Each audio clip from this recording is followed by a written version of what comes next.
하나님은 사랑의 하나님이시죠. 그리고 그 사랑은 관념적인 사랑이 아니라 실천하는 사랑입니다.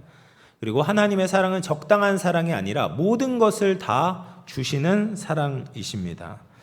그래서 우리가 사랑을 할 때는 이렇게 다 주면서 사랑을 할 수가 없습니다. 어느 정도 선을 지키려고 하잖아요. 내가 손해보지 않는 선에서, 내 자존심이나 내 어떤 것을 지키는 선에서만 다른 사람을 사랑하고 아낄 수 있습니다. 그런데 하나님의 사랑은 정말 모든 것을 다 주시는 사랑이었습니다. 그래서 인류 역사상 가장 고통스러운 죽음을 겪으시면서도 우리를 얼마나 아끼고 사랑하시는지 보여주신 겁니다.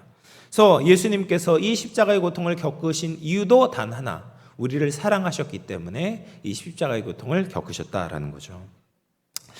25절 말씀을 보면 이제 예수님께서 십자가에 못 박히신 때가 나옵니다. 보면 제3시가 되었다라고 하는데 이것은 유대인의 시각이어서 6시간을 더해줘야 돼요. 그래서 오전 9시에 예수님께서 십자가에 못 박히셨습니다. 그리고 죄를 지은 범죄자들이 보통 죄에 대한 명패를 목에나 그리고 가슴에 거는 관례가 있었는데 십자가형 같은 경우에는 머리 위 나무판에 죄패를 붙이곤 했습니다.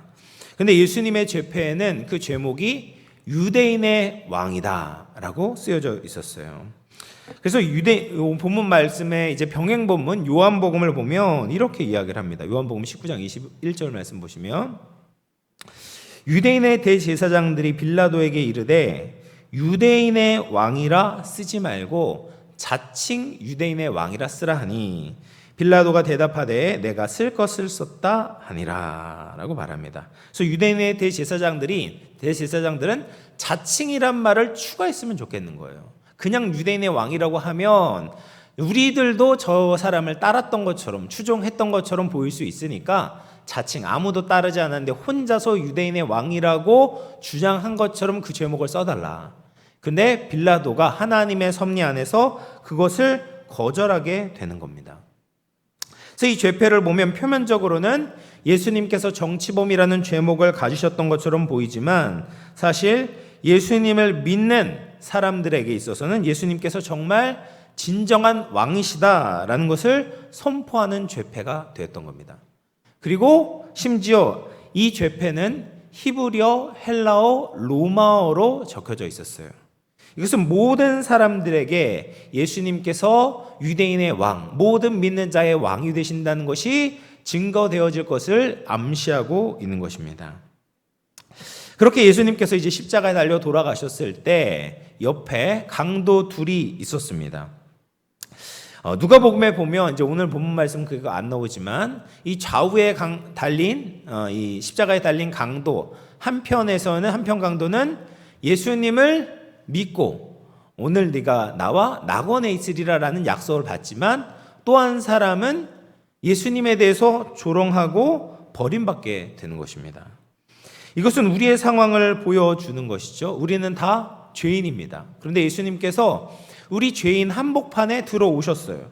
그리고 예수님께서 죽으셨는데 그것을 믿는 사람들, 그 죽음이 나와 무관하지 않고 나를 위한 죽음이다라는 것을 믿는 사람들에게서는 예수님의 그 구원의 소식을 듣고 구원을 받을 수 있다라는 것입니다. 그런데 그렇지 않은 사람들, 그렇게 예수님께서 자신을 위해서 죽으셨음에도 불구하고 그것을 받아들이지 않는 사람들은 용서받지 못하는 죄인이 될 수 있다라는 거죠. 그래서 용서받는 죄인이 될 것인가 아니면 용서받지 못한 죄인이 될 것인가를 계속해서 극명하게 대조하고 있습니다. 그렇게 해서 29절에서 31절 말씀 우리 같이 한번 읽어보도록 하겠습니다. 시작.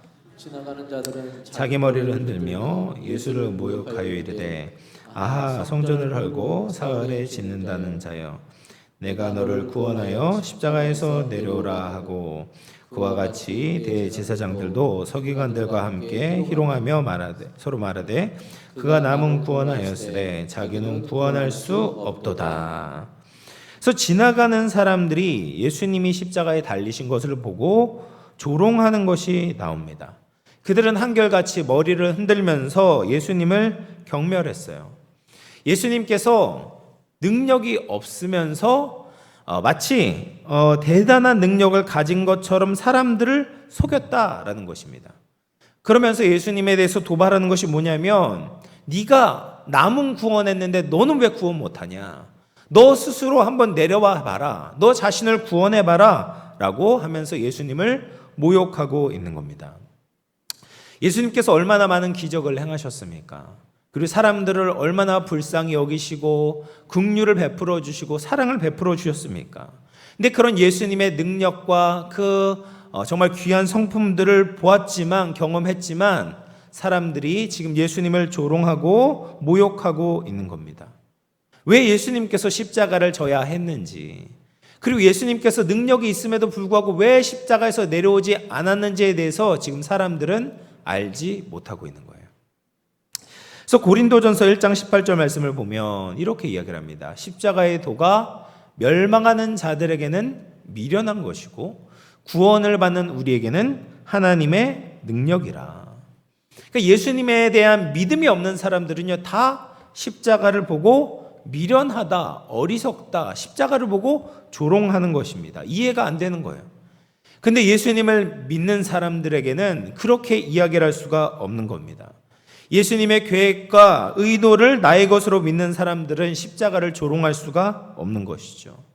그분이 내가 받아야 되는 그 영원한 고통과 심판을 대신 당해주셨다라는 것을 알고 송구한 마음과 감사가 나올 뿐인 것입니다. 그리고 예수님께서 얼마나 큰 고통을 겪으셨는지를 가장 잘 보여주는 것이 바로 이제 엘리 엘리 라마 사박다니라는 말입니다. 이것은 이제 아람어인데요. 그것을 번역하면 나의 하나님 어찌하여 나를 버리셨나이까 라는 뜻입니다. 그래서 지금 이제 제6시가 되었어요. 6시면 이제 플러스 6시간에서 12시에 정오가 되었는데 갑자기 온 땅에 어둠이 임하게 된 겁니다. 원래 정오는 해가 가장 높이 있고 가장 밝아야 되는 때인데 갑자기 어둠이 몰려온 거예요. 그리고 그 어둠은 제9시, 다시 말해서 오후 3시까지 지속하게 됩니다. 예수님께서 오후 3시에 숨을 완전히 거두실 때까지 온 세상이 어두워졌던 거죠. 그럼 왜 갑자기 대낮에 정오에 이렇게 캄캄해졌을까요? 그것은 일식 현상 때문에 그런 것이 아니죠. 자연적인 일식 현상이 아니라 하나님의 뜻 때문이었습니다. 성경에서 나오는 어둠은 많은 경우에 인간의 죄에 대한 하나님의 심판과 연결되어져 있습니다. 그래서 하나님께서 지금 정오에 이 세상을 어둡게 만드신 것은 지금 하나님의 심판이 이루어지고 있다는 것을 보여주는 거예요. 우리 죄에 대한 하나님의 심판이 누구에게? 예수님에게 이루어지고 있다는 것을 보여주는 것입니다. 그런 점에서 여러분, 예수님의 고통은 일반적인 사람이 겪을 수 있는 고통과는 차원이 다른 고통이었어요. 예수님 십자가에 달린 양옆에 강도 둘이 있었잖아요. 그들도 똑같이 십자가형을 받았습니다. 그들도 물론 육체적으로 힘든 고통을 받고 있었지만 그것은 예수님의 고통과 비할 바가 안 되는 거예요. 왜냐하면 예수님은 육체적인 고통뿐 아니라 하나님의 진노와 심판까지 받으셔야만 했기 때문입니다. 그래서 예수님께서 나의 하나님 어찌하여 나를 버리십니까? 라고 고백하는 거예요. 예수님께서는 공생의 사역 중에 늘 하나님을 향해서 아버지라는 호칭을 사용하셨습니다.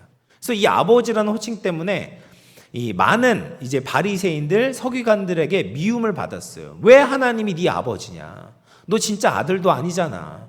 네가 하나님이야? 이런 식으로 신성 모독한다고 오해도 받고 그랬습니다. 그런데 예수님께서는 늘 하나님을 향해서 아버지라고 말씀하셨어요. 왜냐하면 예수님이 정말 하나님의 독생자이신 아들이기 때문에 그렇습니다.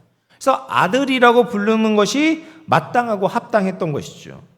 그런데 지금 이 십자가에서 가장 중요한 때에 예수님은 지금 하나님을 향해서 아버지라는 호칭을 사용하시는 것이 아니라 하나님이라고 부르는 거예요. 왜냐하면 지금은 하나님과 그렇게 긴밀한 관계, 친밀한 관계가 아니라 하나님에 의해서 심판을 받고 있는 죄인의 신분으로 지금 십자가에 달려있기 때문인 겁니다. 예수님은 늘 하나님과 가까이 하셨던 분이잖아요. 존재 자체가 하나님의 독생자셨고 늘 기도하면서 하나님과 가까이 하셨습니다. 하나님과 멀리 떨어진 적이 없으셨어요. 근데 그런 예수님께서 지금 하나님의 미움과 증오와 진노를 받으시게 된 겁니다. 하나님께 버림을 받으셨던 거예요. 여러분, 가장 사랑했던 사람에게, 가장 사랑했던 분에게 버림받고 증오를 받는 것이 얼마나 큰 고통이겠습니까? 뿐만 아니라 천지의 창조주이신 하나님께서 모든 인간의, 이 인류 역사상 있었던 모든 인간의 죄의 대가를 예수님께 지우셨으니 얼마나 무거우시겠습니까? 그 고통이 너무나도 크기 때문에 피하고 싶었고, 당하는 그 순간에도 왜 하나님 어찌하여 왜 나를 버리십니까? 라고 반문할 수밖에 없었던 그런 너무나도 큰 고통을 겪으셨다라는 거예요. 이 세상 그 누구도 알 수 없는 지극히 고독하고 무거운 고통의 시간을 견디셨던 것입니다. 예수님께서 고통이 너무 심해서 그 고통을 만약 피하려고 했다면 어떻게 되셨을까? 그랬다면 우리를 향한 그 하나님의 구원 계획이 성취될 수 없다는 것을 알고 계셨기 때문에 그렇게 힘들었지만, 이것이 정말 피하고 싶었지만 왜 내가 이것을 져야만 합니까? 라고 반문할 정도로 힘드셨지만 그 험한 십자가를 지고 가셨던 거죠. 그래서 어떤 사람들은 그렇게 말합니다. 이 전능하신 하나님이시라면서 왜 꼭 예수님이 십자가에 달려 죽으셔야만 했는가? 그냥 죄인들을 용서해 주시면 안 되나? 전능하신 하나님이라면서 그냥 죄인들 그냥 용서해 주겠다, 사랑해 주겠다라고 하면 안 되는가? 그런데 죄는 그럴 수가 없는 거예요. 아무 대가 없이 사라지는 것이 아닙니다. 죄의 본질은 생명 되신 하나님께 대적하는 것입니다. 생명 되신 하나님과 반대되는 죄는 반드시 죽음으로 해결되어져야 하는 것이죠. 그렇지 않으면 공의로우신 하나님의 성품과는 거스르게 되는 겁니다. 그래서 모든 인간의 죄를 대신하고 대표해서 하나님이신 예수님께서 죽으심으로 그 값을 치르셨던 거예요. 그것밖에는 다른 방법이 없었던 것입니다. 그렇다면 예수님께서 우리를 대신해서 죽으시지 않았다면 우리의 영적 상태가 어떠했는가? 우리가 바로 그 십자가에 매달려 있어야 되는 거죠. 그 심판과 진노를 받아야만 했던 것입니다. 에덴 동산에서 하나님과 함께 거하고 있었던 이 아담과 하와에게 죄가 들어왔을 때를 한번 생각해 보십시오. 그들이 원래 누리고 있었던 행복을 다 빼앗기게 되었잖아요. 그리고 에덴 동산에서 쫓겨나게 되었습니다. 하나님과 단절되었고 하나님께 버림받게 되었어요. 하나님께서 마련해 놓으셨던 그 온전한 축복을 다 누릴 수 없게 된 것입니다. 근데 예수님께서 이 모든 죄와 죽음의 문제를 해결해 주신 거예요. 출애굽할 때 어린 양의 피를 문설주와 임방에 바르게 되면 하나님의 심판과 재앙에서 피할 수 있었던 것처럼 하나님의 어린 양 되신 예수 그리스도를 통해서 하나님은 구원의 길을 열어 주신 것입니다. 우리 대신 예수님께서 하나님과 끊어지심으로 우리를 하나님과 연결시켜 주셨고, 우리 대신 하나님께 미움을 받으심으로 우리가 하나님께 사랑을 받을 수 있도록 만들어 주셨고, 우리 대신 하나님께 저주를 받음으로 우리가 하나님께 축복을 받을 수 있는 길을 열어 주신 것입니다. 그러므로 예수님 외에는 다른 길이 없는 거예요. 오직 예수님만이 우리의 구원이시고 우리의 생명이심을 믿는 저와 여러분 되기를 주님의 이름으로 축원을 드리겠습니다. 그리고 나서 이제 36절 말씀 같이 한번 보시면 36절입니다. 같이 한번 읽어보겠습니다. 시작. 한 사람이 달려가서 해면에 신포도주를 적시어 갈대에 꿰어 마시게 하고 이르되 가만두라, 엘리야가 와서 그를 내려주나 보자 하더라. 이 사람을 보면 좋은 일을 한 것처럼 보이거든요. 그런데 여기에 나오는 이 신포도주는 포도주에 아주 신식초를 탄 겁니다. 그리고 그것을 이제 해면에, 그러니까 스펀지에 적셔서 이 갈대로 꿰어서 예수님을 마시게 한 거예요. 그런데 이 재미있는 것이 이제 15장 23절을 보면 예수님께서 모략을 탄 포도주는 받지 않으셨다라고 이야기를 합니다. 그래서 모략을 탄 포도주는 뭐냐면 죄인의 고통을 경감시켜주는 일종의 마취제였습니다. 근데 예수님께서는 온몸으로 하나님의 심판을 받기 위해서 모략을 탄 포도주는 거부하셨던 거예요. 그런데 이 신포도주는 받으셨습니다. 받으셨지만 이 신포도주는 사람이 먹을 수 있는 포도주가 아니었던 거예요. 여러분, 아무리 목이 말라도 식초를 먹을 수 있습니까? 식초는 먹을 수 없는 거예요. 그러니까 이 신포도주는 사람이 먹을 수 없는 겁니다. 먹지도 못하는 포도주를 지금 예수님께 먹으라고 들이밀었는데 그것을 예수님께서 그냥 거부하신 것이 아니라 받으신 겁니다. 그럼 왜 신포도주를 주었나? 그것을 보면 36절 하반절에 가만두라, 엘리야가 와서 그를 내려주나 보자 하더라. 그러니까 조롱하는 거예요. 예수님께서 엘리 엘리 라마 사박다니라고 말씀하시니까 이 사람들이 엘리야를 부르는 줄로 착각하고 있는 겁니다. 그러면서 네가 그렇게 기도한다고 엘리야가 내려줄 줄 알아? 그러면서 예수님에 대해서 조롱하면서 먹지도 못하는 신포도주를 들이밀면서 예수님을 조롱할 때 예수님은 그 조롱을 온전히 받아내셨다라는 거예요. 여러분, 이것이 인간의 실존 아니겠습니까? 다른 악한 사람의 이야기가 아니라 바로 우리의 모습입니다. 우리는 강한 자에게 약하고 자꾸 약한 자에게 강하려고 하죠.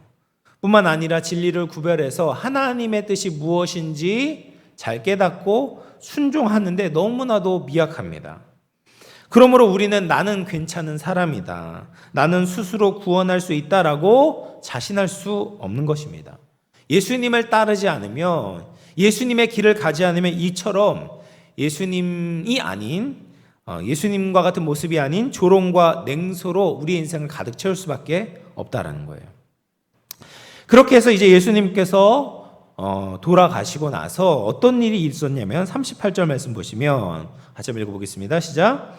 이에 성소 휘장이 위로부터 아래까지 찢어져 둘이 되니라.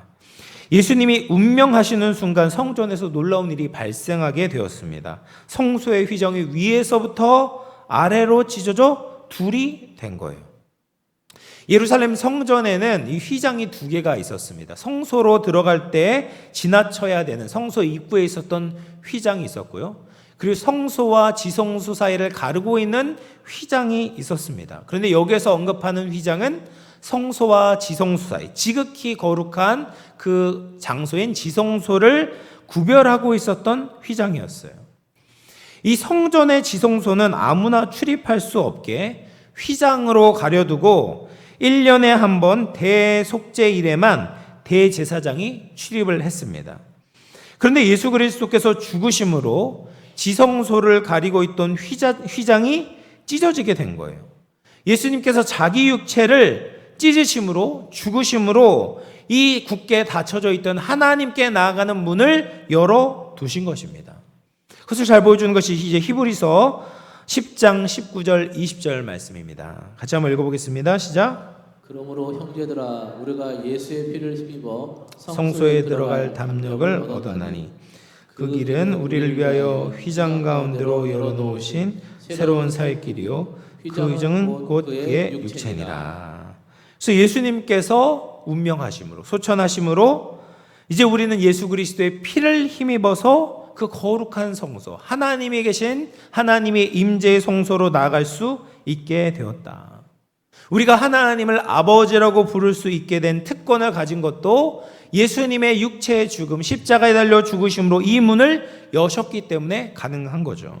그래서 누구든지 예수님을 믿기만 하면 하나님의 자녀가 되는 특권을 주신 것입니다. 그래서 이 자녀가 된 특권을 가장 먼저 누가 소유하게 됐는가? 39절 말씀을 보시면 예수를 향하여 섰던 백부장이 그렇게 숨지심을 보고 이르되 이 사람은 진실로 하나님의 아들이었도다 하더라. 너무 의외의 인물인 백부장이 예수님의 죽음을 보고 가장 먼저 진실로 이 사람은 하나님의 아들이었다라고 고백하고 있어요. 백부장은 유대인이 아니라 로마인이었죠. 유대인이 아니었지만 예수님의 십자가를 보고 예수님을 알아보고 있는 것입니다. 유대인이 아닌 로마인도 하나님의 아들 예수 그리스도를 고백한 것처럼 이제 예수 그리스도의 복음이 온 열방을 향해 뻗어나가고 많은 이방인들이 구원을 받게 될 것이다 라는 것을 보여주고 있습니다. 또 40절과 41절 말씀을 보면 십자가에 달리신 예수님을 곁에서 지켜보고 있었던 여인들에 대해서 언급하고 있습니다. 그들은 갈릴리 계실 때부터 예수님을 쫓아다니면서 섬겼던 사람들로서 예수님이 가시던 곳이면 어디든지 따라갔던 사람들이었어요. 잘 아시는 것처럼 이제 고대 사회에서는 여인들이 인정받지 못했습니다. 그래서 사람의 수를 셀 때도 성인 남자만 세곤 했습니다. 세상에서 볼 때는 있어도 되고 없어도 되는 것처럼 여겨졌던 이제 존재였던 이제 여인들이 예수님 곁을 끝까지 지켰다라는 것이죠. 그런데 예수님의 십자가는 이처럼 이방인이나 존재감이 없었던 여인들에게도 차별 없이 구원을 베풀어 주시는 하나님의 능력이 된다라는 것을 보여주는 거예요. 권력이 있는 자, 유식한 자, 가진 자, 건강한 자, 잘생긴 사람들, 세상에선 이런 사람들을 좋아하고 인정하고 구원을 베풀어 주려고 하는 거죠. 그런데 그런 자들이 하나님 나라에서는 그런 조건이 아무런 의미가 없다는 겁니다. 이 세상에 가치 있다고 여겨지는 모든 스펙들을 예수님께서는 모두 무의미하게 만드시는 겁니다. 진정으로 예수님을 믿고 끝까지 예수님을 따르는 사람이라면 예수님께서 그 사람의 조건을 보지 않으시고 하나님이 기뻐하시는 자녀다라고 인정해 주시는 겁니다. 예수님과 함께 고난의 자리, 핍박의 자리, 불이익의 자리, 시련의 자리를 끝까지 견디는 사람들이야말로 진정으로 믿음 있는 사람들이다라고 말씀하고 계시는 겁니다. 히브리서 3장 14절 우리 마지막으로 같이 한번 읽어보도록 하겠습니다. 시작. 우리가 시작할 때에 확신한 것을 끝까지 견고히 잡고 있으면 그리스도와 함께 참여한 자가 되리라. 아멘. 여러분, 예수님의 십자가 이 사건 가운데 많은 사람들이 등장을 합니다. 그렇죠? 네. 지금 양편에 갈린 두 강도도 나오고 예수님을 조롱했던 사람들도 나옵니다.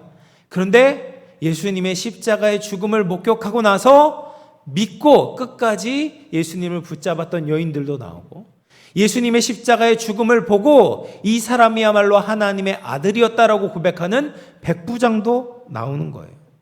그래서 예수님의 십자가는 우리에게 선택을, 믿음을 요청하고 있습니다.